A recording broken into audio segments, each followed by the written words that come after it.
नमस्कार, मैं हूं अभिषेक उपाध्याय। आप देख रहे हैं यूपी रॉ। यूपी की जो इनसाइड स्टोरी है उसको सामने लाने के लिए हमारा डिजिटल चैनल है और हम बार बार कहते हैं कि जो कहानियां आपको मेन स्ट्रीम मीडिया में कहीं दिखेंगी नहीं, वो यहाँ दिखेंगी और आगे चल करके वो हर जगह आती हैं। ये पहले भी हो चुका है, ये आगे भी होगा। हम आपको बताने जा रहे हैं कि यूपी में आखिर बहन जी और अखिलेश यादव दोनों ऐसा क्या कर रहे हैं जिसकी मंजिल एक है। ये बड़ी कहानी है।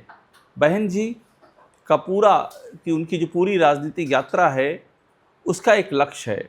अखिलेश यादव की भी राजनीतिक यात्रा का एक लक्ष्य है और दोनों का लक्ष्य फिलहाल एक है।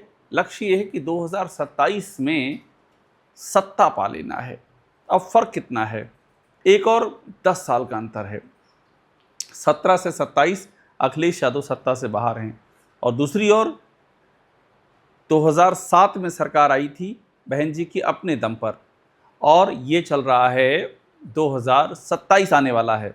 यानी कि सरकार आने के समय से जोड़ें तो 20 साल हो जाएंगे, मतलब 20 साल, और वहाँ पर 10 साल सरकार जाने के समय से, यानी ठीक ठाक फासला हो चुका है।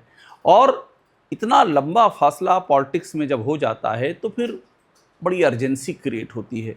अर्जेंसी होती है कि सत्ता को हासिल करना ही करना है। सबसे बड़ी अर्जेंसी यही होती है, क्योंकि इतने लंबे समय तक अगर सत्ता आपके हाथ नहीं रहेगी तो उसके रिएक्शंस होते हैं, उसमें मनोबल डाउन होता है, संसाधन आपके पास घट जाते हैं, आपकी अपनी पार्टी के भीतर अहमियत घटने लगती है, बहुत सारे साइड इफ़ेक्ट होते हैं। वही जो इस समय राहुल गांधी को झेलना पड़ रहा है। लंबे समय से कांग्रेस सत्ता से बाहर है, तमाम राज्यों में भी चुनाव हार रही, उसके साइड इफ़ेक्ट झेलने पड़ रहे हैं राहुल गांधी को। वही साइड इफ़ेक्ट इधर भी झेलने पड़ सकते हैं और इसीलिए दोनों का लक्ष्य एक है कि 27 में सत्ता हासिल करनी ही करनी है। अब आप सोचिए मुद्दा क्या है यहाँ पर। क्या ऐसा हो सकता है कि जो कोई अभी सोच नहीं रहा है, कोई ये कल्पना भी नहीं कर रहा है कि बहन जी और अखिलेश यादव भी साथ आ सकते हैं। आप कहीं कहेंगे तो लोग हंस देंगे, अरे ये कैसे हो सकता है। अब आप उनको कहेंगे वो 2019 में हो चुका है, तो वो कहेंगे कि भाई वो तो लोकसभा का चुनाव था। यही तो मुद्दा है, वो लोकसभा का चुनाव था।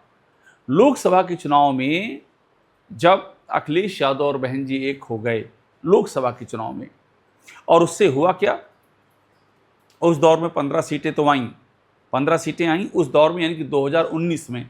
कब आईं? जब बीजेपी अपने प्राइम पर थी। सिर्फ एक टेन्योर हुआ था, 14 से 19 तक का एक टेन्योर हुआ था।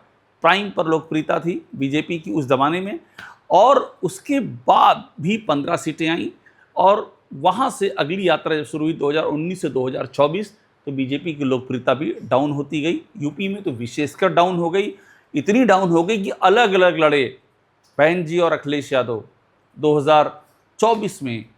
फिर भी समाजवादी पार्टी ने 37 सीटें जीती, 37 फिनोमिनल। बीजेपी को समेट दिया 33 पर।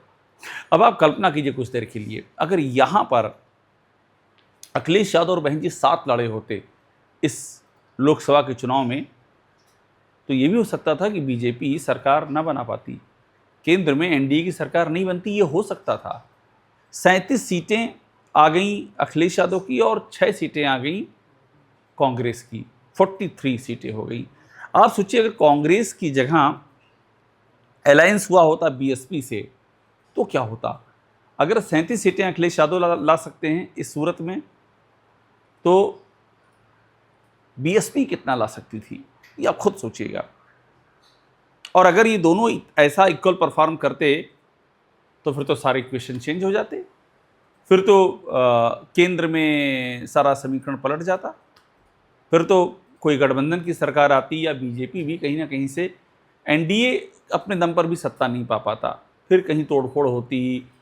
सिचुएशन उस समय देखा जाता, क्या वो होती जब जो सिचुएशन एसडी देवगौड़ा के समय में थी या जो इंद्र कुमार गुजराल के समय में थी, क्या वैसी हालत होती क्या। तो ये सारी चीज़ें हैं, ये तब के लिए हैं जब वो लोकसभा की बात थी।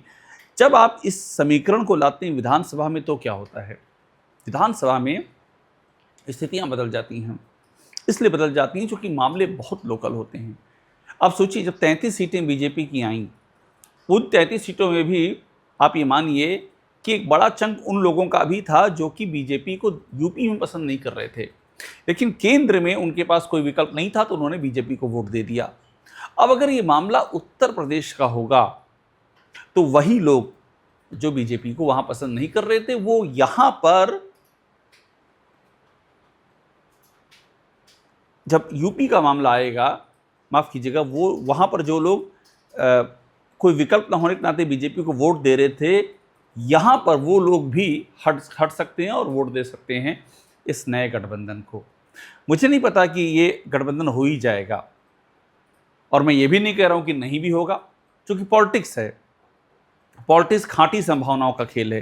लेकिन मैं तो मुद्दे की बात कर रहा हूं कि दोनों पार्टियों का एंड रिजल्ट एक है कि इस बार सत्ता लेनी ही लेनी है।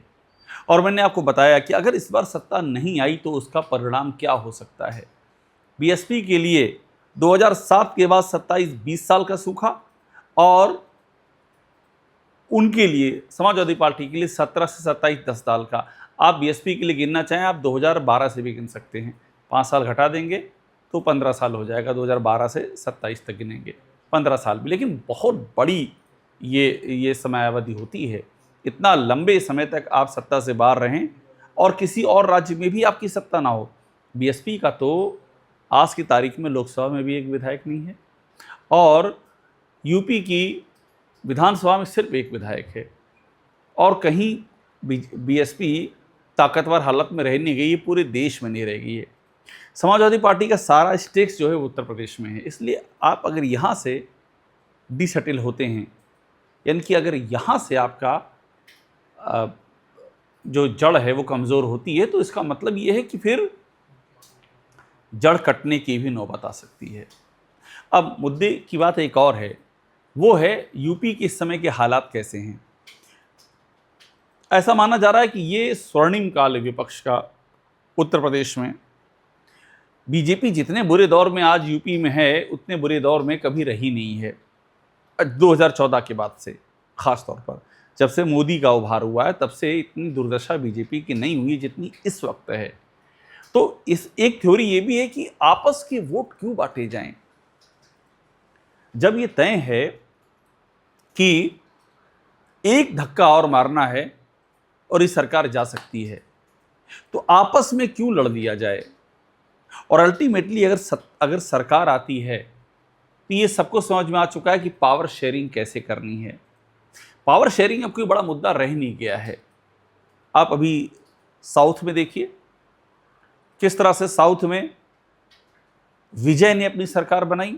सरकार बनाने से कम पर, थोड़े से कम पर अटक गई थी उनकी पार्टी, लेकिन बाद में जिस तरह से स्टिचिंग की, कांग्रेस को साथ में लिया, मुस्लिम लीग को साथ में लिया, सीपीएम को, सीपीआई को, कुछ और तमिलनाडु के क्षेत्रीय दलों को लेकर के सरकार बना ली, और बाकायदा उस सरकार में शपथ लेने के बाद उसका एक्सपेंशन भी कर डाला। ये सब हो चुका है, और इसीलिए मैं आपसे कह रहा हूँ कि अब जब ये इस पर आ जाए कि सरकार चलानी है तो लोग चला लेते हैं। अभी महाराष्ट्र में देखिए क्या हुआ, सारी अपोजिट पार्टियां एक साथ इकट्ठा हुई थी। देवेंद्र फडणवीस और एकनाथ शिंदे की सरकार के पहले की बात मैं कर रहा हूँ, जब उद्धव ठाकरे, जब शरद पवार और कांग्रेस, ये सब एक साथ इकट्ठा हो गए। अब अपोजिट थी शिवसेना और अपोजिट थी कांग्रेस एनसीपी, लेकिन सब एक साथ हुए, उद्धव सीएम बने और खिचड़ी सरकार बनी, लेकिन वो चलती रही। वो गिरी तब जब एकनाथ शिंदे ने हाथ खींचा और बीजेपी ने शिवसेना में दो फाड़ कर दी। लेकिन जब तक वो नहीं हुआ था, सरकार चल रही थी, एक फार्मूला बना लिया था सरकार चलाने का। तो इसलिए मैं आपसे कह रहा हूं कि उत्तर प्रदेश में अभी गठबंधन किसका किसके साथ होगा, ये अभी हम, इट्स टू अर्ली। ऐसा लग रहा है कांग्रेस और सपा का हो जाएगा, लेकिन कांग्रेस के जो तेवर हैं, अभी कांग्रेस के नेता बहन जी से मिलने के लिए चले गए। कांग्रेस के नेता कह रहे हैं कि हम तो पूरे की पूरी सीटों पर तैयारी कर रहे हैं, 403 सीटों पर कर रहे हैं। ये जो बातें हैं ना, ये समाजवादी पार्टी को चुभ रही है। और 2017 में समाजवादी पार्टी और कांग्रेस साथ लड़ी थी, तब करीब 105 सीटें दी थी समाजवादी पार्टी ने कांग्रेस को। अब नहीं होने वाला ऐसा, मतलब 60-70 भी मिल जाए तो बड़ी बात है, और मिलेंगी भी तो कौन सी मिलेंगी, कांग्रेस के लिए कितनी जिताने वाली सीटें होंगी, ये भी बड़ी बात है। लेकिन अगर बीएसपी के साथ में ये तालमेल होता है तो आप ये जान लीजिए, अखिलेश यादव तो पहले कह चुके हैं कि हम जिताऊ सीटों पर देंगे, उम्मीदवार जो बता दे जीत सकते हैं, हम टिकट दे देंगे। तो जिताऊ वाला फार्मूला अगर हम बसपा के संदर्भ में देखें तो एकदम जम करके लागू होता है। बसपा का बेस वोट आज भी जबरदस्त है, दलित वोट बैंक उनके साथ खड़ा हुआ है, ब्राह्मण भी आ सकता है, मुसलमान भी उनके साथ खड़ा हो जाता है, और समाजवादी पार्टी का जो कोर वोट बैंक है, ये सब मिल जाए तो फिनोमिनल हो जाते हैं। तो ऐसे में जिताऊ उम्मीदवार का फार्मूला तो वहाँ सेट हो जाता है जहाँ बहन जी की एंट्री होती है।